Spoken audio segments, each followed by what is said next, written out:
Так, сиз эң негизги эмнеге жалпы болуп келдиңиз? Так, значит, сол жактагы моюнда без чочуп алыптыр.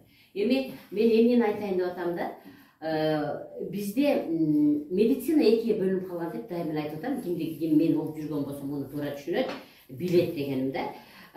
Медицина 1900-жылы эле Америкада экиге бөлүнүп калган. Россияда 50 жыл, 45-50 жыл мурун бөлүндү. Бизде эми гана мына элдер ковидтен кийин түшүнүп калышты да. Кандайча? Медицина, официалдуу медицина бар. Мына аптекадагы дары-дармек менен дарылаган официалдуу медицина, анан биз натуралдык ыкма менен дарылаган врачтар.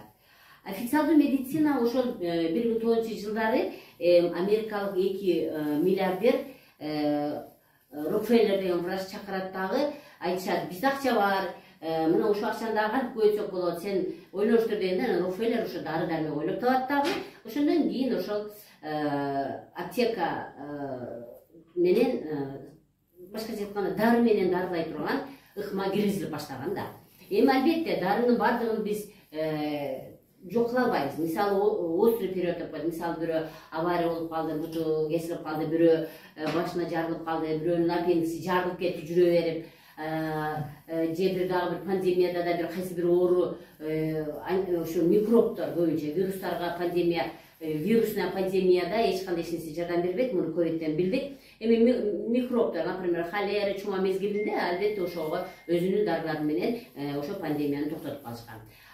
Бирок 90% адам өзүн-өзү дарысы жок эле жакшы кылса, айыктырса болот экен. Ушуну биз натуралдык медицина, альтернативная медицина, интегративная медицина деп коет. Биз да врачбыз, бирок биз ошол дарысы жок, химикаты жок дарылаганга адамдарды үйрөтө турган врачтар болуп саналабыз. Мына азыр бул бүгүнкү биздин пациентибиз жашыңыз канчада? 35 жашта. Мойнунда без чочуп алыптыр. Эми мында эмне кылат? Мына бул эми бардыгына эле түшүнүктүү көрүнүш. Мисалы, без чочуп алып дегенде эле онколог айтайт, ошол жерден адам, ошол жерден эси ойт, кыжалат болот, окуй мен мынча балам бар эле, менин мынча бар эле, мен эмнде болом, мен онкология болуп калыптмын, мен эми мындан ары өлүп калат экенмин деп адам стресске, депрессияга түшүп калат да. Жок, эч качан. Силер онкологияга айдаганда дагы депрессияга түшүрбөгүлө. Мен ушуну элдерге эмнени үйрөтөйүн деп атам. Бардык орунду сиздер, бул менин жаман абалым, мен бир жаман абалга келип калдым, мен кир абалга келип калыпмын. Менде керексиз нерсенин баары менде чогулуп калыптыр дагы. Мен кир абалга келип калыпмын. Демек мен аны менен көрөшүп, жеңип чыгып кетем деген гана ойдо калышыңарды суранып кетер элем да. Эч качан онколог айдаганда эле силер эсиңер болуп депрессияга түшпөгүлө. Биринчиден. Экинчиден, ошол нерсе кайдан пайда болду? Мисалы, эмне үчүн без чочуп алды? Демек, урматтуу мекендештер, адамда 4 тамыр бар деп айтып келемин. Бул биринчиси кызылган тамыр артерия, ал бизге жакшы нерсени ташыйт, тамакты ташыйт, кычкылтекти ташыйт. Экинчиси бул без тамырлар. Бул боюнча эч качан бизде медицинада окуткан эмес, көп окуткан эмес, бир аз гана окутуп эле башка көп көңүл бурган эмес. Ушуну эстеп калыңыздар. Лимфатическая система, без системасы бул биздеги керексиз нерселерди сыртка алып чыгып кетүүчү система болуп саналат. Албетте бизде керексиз нерсе пайда болот. Бул деген мына сиздин аны жедиңиз, ал сиңбей калдыбы? Ал деген сийдик менен, заң менен, тер менен, какырык менен, башка менен чыгып кетиш керек. Сиз туура эмес дем алып алдыңызбы? Значит, ал деген сөзсүз өпкө менен чыгып кетиш керек экен. Жана сийдик, заңдар менен чыгып кетиш керек экен. Демек бизде кабыл алуучу система жана бөлүп чыгаруучу система бар экен. Ошо бөлүп чыгаруучу системага ушул биздеги пайда болгон керексиз нерселерди без тамырлар ташып алып барып берет экен. Андан кийинки вена тамырлары, булар дагы биздеги керексиз нерселерди сыртка чыгарып, ушул безге без ушул венага алып келип берет экен дагы. Мына тамак келет экен, анан керексиз нерсе лимфа менен чогулат экен, без менен чогулат экен. Без болсо көк кан тамырга алып барып берет экен. Көк кан тамыры болсо сыртка сийдик, заң, тер кылып сыртка чыгарат экен. Төртүнчүсү бул нерв тамырлар. Булар албетте бизди башкарып турчулар экен. Ушунун без тамырлардын ичине керексиз нерселер, адамдагы пайда болгон зат алмашуудан кийин нарушение обмена веществ, метаболиты деп коет, токсины деп коет, шлактар деп коет. Кыргызча мен жөн эле лай деп которуп койдум. Биздеги пайда болгон лай, биздеги пайда болгон мусор, биздеги пайда болгон керексиз заттар без менен чыгып баратып, бездин ичи толуп калгандан кийин айласыздан ал бир жерге чогулуп калат экен да. Мына бүгүнкү биздин пациентибиздин мойнуна чогулуп калыптыр. Мен эми сурайын, сиздин кайсы жагыңызга чогулду? Сол мойнунун сол жагына без чогулуп калыптыр. Демек, мен сразу айтамын, курсактын сол жагы көбүрөөк ооруйт. Курсактагы сол жакта жайгашкан ичегилер көбүрөөк микроорганизмдер ушул жакта жашап, көбүрөөк кызарып шишип, ичиңиз катабы? Андай деле көп катпайт. Демек жөн эле кызарып, ачок гиперемия деп коет. Себеби ал жакта бир микроорганизмдер жашап, ошол ичегинин ичин көбүрөөк кызартып шишип салган үчүн сол жактагы без тамырларын алып кетүүсү, сол жакта без тамырларын мусорго алып барып бере турган жолунда тосулуп калган үчүн ошол моюнга без чогулуп калыптыр да. Мына азыр эми көрөлү. Так. Оруду ичиңиз. Так, ооруп атат. Эми кайсы жакка жылып атат? Ошону байкаңызчы. Ордун эле турат, сол жакка, оң жакка ашказан, же мынау чат жактарга байкабадыңыз.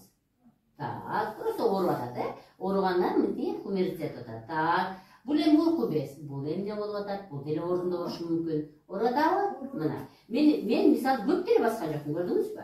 Так, мен эми мына ашказандын тушун басып атам. Ооруп атабы? Эми ооруду. Эми мен өт трубкасынын мына кабыргадан чыккан жерин ооруп атам. Ооруп атабы? Көбүрөөк ооруйт бекен? Көбүрөөк ооруйт бекен башка караганда, көрдүңүзбү? А бул болсо өт трубкасынын кабыргадан чыгып ичеге кулган жери, ички ичеге. Бул жерде Александр Тимофеевич Акулов луковица 12% кишки дейт. Аябай ооруйт. Аябай ооруйт экен, ооруп атат. Эми караңыз, мына караганда, курсакта караганда киндиктен ылдый, киндик көтөрүлүп турат, мынакей. Көрдүңүздөрбү? Киндиктен ылдый, киндик көтөрүлүп турат. Көрүнүп атабы? Так, демек ылдыйкы бөлүк, ичегинин ылдыйкы бөлүгү, киндиктен ылдый ички ичеги бар, анын жоон ичеги бар. Ушулар көбүрөөк кызарып шишип турат экен. Азыр байкаңыз. Эми караңыз. Оорудубу? Ооруду. Эми муну караңыз. Ооруду. Эми муну караңыз. Кайсы жак көп ооруду? Сол жак. Сол жак көп ооруду. Мына көрдүңүздөрбү? Биз альтернативный медицинанын врачтары, биз жалыптан эле уже биле баштайбыз да, бизде ошондой окуткан. Так, значит, бул жак ооруду. Эми бул жакты караңыз. Кайсы жак көп ооруду? Кайсы жак көп ооруду? Сол жак көп ооруду. Эми муну караңыз. Мына бул сиздин чатыңыздагы кан тамырлар. Всё, бош туруңуз. А бул кайсысы көп ооруду? Так, мени караңыз. Мына жакшылап караңыз. Кайсынысы? Сол жак көп ооруйт. Так, демек, урматтуу мекендештер, адамдын сол жагындагы эми бездер сол жактан агып келет, оң жактан агып келет, анан сол жактан агып келет да. Ушу сол жакта бездердин жолун ичегилер бууп койгон үчүн бул жерден без чочуп алыптыр. Эч кандай чочулабаңыз. Демек, сиздин курсагыңыз менен иштеп, жана курсактагы органдар менен, муну висцеральный практика дейт. Курсактагы органдарыңыз менен жана сиздеги без тамырлар менен иштөө менен биз сиздин мойнуңуздагы бездин кичинеришине жардам беребиз. Муну практика тайынып мен айта алам. Албетте, мен дайым айтам, ар бир ооруну шыпасын бере турган бул Кудай Таала. Бирок Кудай Таалам себебин жасагыла деген. Себебин биз ушундай кылып жасайбыз. Албетте бул без кичинерет. Мындан тышкары сөз түрдөгү мойнундагы бездер менен да иштейбиз. Анын өзүнүн жолдору бар. Кайсы жакта каяка айдаш керек, муну каяка айдаш керек, артты каяка айдаш керек, бетти каяка айдаш керек. Өзүнүн жолу менен биз без тамырлардын жолун ачканда гана бул туруп калган мусор агып кетип без кичинерип калат. Урматтуу мекендештер, өзүңүздөрдү сүйүңүздөр. Мен сиздерге ден соолук каалайм.